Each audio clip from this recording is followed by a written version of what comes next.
नमस्कार। वैदिक एस्ट्रो केंद्र में आपका हार्दिक स्वागत है।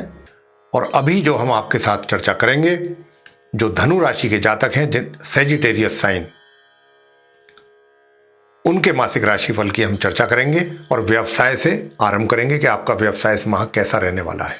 तो आइए जानते हैं। देखिए, व्यवसाय के घर के स्वामी बुध हैं आपके, और बुध की स्थिति ऐसी है कि वो वक्री हालत में भी हैं और अस्त अवस्था में भी हैं, दोनों ही हैं। तो वो 20 तारीख को उदय होंगे और 23 जून को मार्गी होंगे। तो 20 तारीख तक कह सकते हैं कि आपको कुछ परेशानियां अपने कार्य क्षेत्र में अवश्य रहेंगी। एकदम 100% सब कुछ स्मूथ नहीं चल पाएगा 20 जून तक। तो आपको थोड़ा सावधान रहना है अपने कार्य क्षेत्र में, और इससे भी बढ़ के अपने विरोधियों से सावधान रहना है। वो भी आपके लिए परेशानियां नई नई पैदा कर सकते हैं, ये भी मैं आपको कहना चाहता हूं यहां पर। तो आप अपने विरोधियों से भी सावधान रहें, अपने आंख और कान दोनों खुले रखें और बहुत सचेत होकर के, सावधान होकर के अपने कार्यों को अंजाम दें। और दूसरों के ऊपर अपने कार्यों के लिए बिल्कुल निर्भर ना रहें। अगर आपने ऐसा किया तो उसका आपको नुकसान उठाना पड़ सकता है। अपने कार्यों को स्वयं पूरा करने की चेष्टा करें, कोशिश करें, तो ही कुछ बात बन सकती है।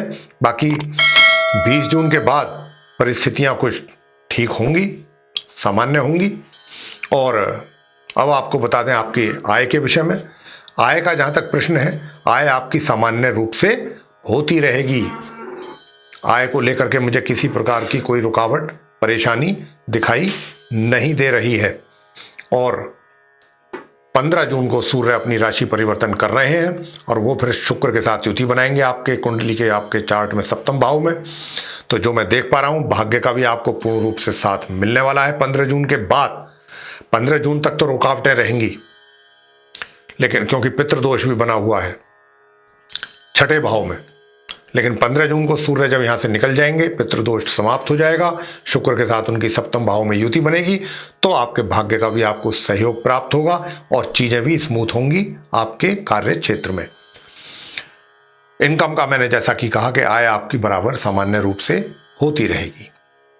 और जहां तक सेविंग्स का सवाल है, तो देखिए, शनि जिस घर के स्वामी हैं वो वहीं बैठे हैं द्वितीय भाव में, जो कि धन संचय का भाव है। तो आंशिक मात्रा में धन का संचय भी कर पाएंगे। अब आपको मैं कहना चाहूँगा कि आपके प्रेम संबंधों को लेकर के ये आप धनु राशि के जातकों को कैसा रहेगा जून का माह। तो देखिए, मैं आपको बता दूं कि आपके प्रेम संबंधों का जहाँ तक प्रश्न आ रहा है, और जो मैं देख पा रहा हूँ, कोई दूर दूर तक ग्रहों का सहयोग आपको इस दिशा में नहीं मिल पा रहा है, जो मैं देख पा रहा हूँ। हाँ, इतना है कि माह के अंत में 22 जून से लेकर के 30 जून के बीच में थोड़ा कुछ आपको आंशिक सफलता प्राप्त हो सकती है 22 जून से बाद में। तो आपकी मित्रता बढ़ेगी अपने प्रेमी के साथ, थोड़ा सा अंडरस्टैंडिंग बनेगी 22 जून के बाद, इतना हो सकता है। और विवाहित व्यक्तियों की बात अगर करें, तो विवाहित व्यक्तियों का जो वैवाहिक जीवन है 22 जून तक बहुत सामान्य रहेगा, किसी प्रकार की कोई दिक्कत नहीं रहेगी। लेकिन जीवन साथी को लेकर के आपको सचेत रहना है। आपको जीवन साथी के स्वास्थ्य को लेकर सचेत रहना पड़ेगा। उनका स्वास्थ्य प्रभावित होने की पूरी संभावना इस चार्ट में दिखाई दे रही है। तो आप सचेत रहिएगा, अपने जीवन साथी का ध्यान रखिएगा कि उनका स्वास्थ्य ना बिगड़ने पाए। और लेकिन आप खुद बड़े रोमांटिक मूड में रहेंगे 22 जून तक, और हालात सब कुछ ठीक रहेंगे, और मतलब अपने शादीशुदा जिंदगी भी आपकी आराम से चलेगी।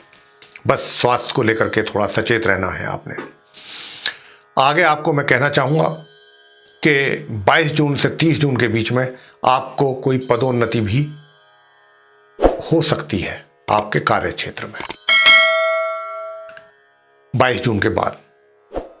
और परिवार के साथ संबंध कैसे रहेंगे? परिवार के साथ संबंध आपके जो हैं वो थोड़े से तल्ख रह सकते हैं, थोड़े से, ज़्यादा नहीं, थोड़ी बहुत मिसअंडरस्टैंडिंग्स कहीं कहीं दिखाई देगी।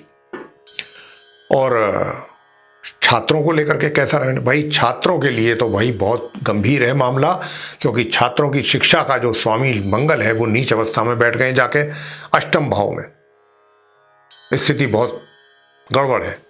तो आपको यानी छात्रों को अपनी शिक्षा को लेकर के बहुत अत्यधिक गंभीर होना पड़ेगा। मैं उसके बाद भी डरा हुआ हूं कि अत्यधिक गंभीर होने के बाद भी कहीं परिणाम आपके शिक्षा के प्रभावित मंगल ना कर दें, उनमें कमी ना कर दें।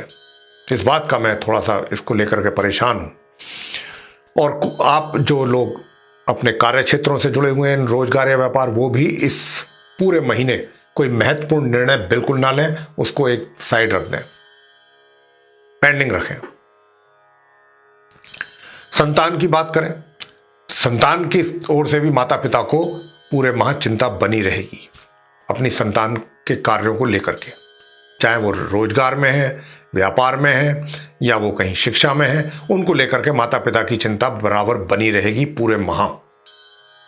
और स्वास्थ्य भाई 15 जून तक तो स्वास्थ्य का बहुत विशेष ध्यान आपको अपना रखना है, 15 जून। उसके बाद थोड़ा सुधार आपके स्वास्थ्य में दिखाई आपको देगा, महसूस होगा। अब उपाय क्या करें? उपाय करें, मंगलवार के दिन प्रत्येक मंगल को आप हनुमान जी के मंदिर में जाकर के संध्या समय हनुमान जी की प्रतिमा के ऊपर सिंदूर का चोला चढ़ाएं, वहीं बैठ करके पूजा अर्चना करें, हनुमान चालीसा, हनुमान स्तोत्र आदि। और मंगल ग्रह का जो मंत्र मैं आपको दे रहा हूं, लघु मंत्र, उसका प्रतिदिन पूरे माह जाप करना है, 1 माला या 3 माला। मंत्र इस प्रकार है, ओम अंग अंगारकाय नमः, ये है मंत्र, इसका आपने करना है जाप। शनिवार के दिन संध्या समय पीपल के वृक्ष के नीचे आपने सरसों के तेल का जला करके आना है दीपक, और प्रतिदिन स्नान के पश्चात प्रातःकाल सूर्य देवता को देना है जल। ये कार्य आपने करने हैं। और क्योंकि तुला राशि वाले, मैंने जैसा कि कहा कि तुला राशि और एक मिथुन वो ही ढैया से प्रभावित हैं, लेकिन आप धनु राशि वाले जो हैं, इनके ऊपर 7.5 का प्रभाव बना हुआ है, पूर्ण रूप से बना हुआ है। ये अंतिम चरण है आप धनु राशि के जातकों के ऊपर। 29 अप्रैल 2022 को शनि जब निकलेंगे मकर राशि से, तब आपका ये 7.5 समाप्त होगा अगले वर्ष 29 अप्रैल को। तो आपने शनि के, अगर आप जाप भी कर सकते हैं मंत्रों के, ओम शम शनिश्चराय नमः, तो और अत्यधिक सुंदर। शनि के कारण भी आपकी परेशानियां कुछ ज्यादा बढ़ रही हैं, मानसिक तनाव विशेष रूप से। अगर आप कम करना चाहते हैं तो आप शनिवार के दिन शनि मंदिर जाएं और वहां पर शनि के मंत्रों का जाप करें। ये कर सकते हैं, प्रतिदिन भी जा सकते हैं। तो ये था आप धनु राशि के जो जातक हैं उनका एक तरीके से राशिफल माह जून का। आपको पसंद आया तो आप उसको लाइक करें, शेयर करें, चैनल को भी सब्सक्राइब करना ना भूलें। साथ ही जो बेल आइकन है उसको अवश्य दबाएं, ताकि आने वाले दिनों में भी जो भी हमारे कार्यक्रमों के नए वीडियोस हैं वो भी आप तक आसानी से पहुंच जाए और उनका भी आप समय अनुसार लाभ उठाने में सक्षम रहें। इसी के साथ बहुत बहुत धन्यवाद। जय माता दी।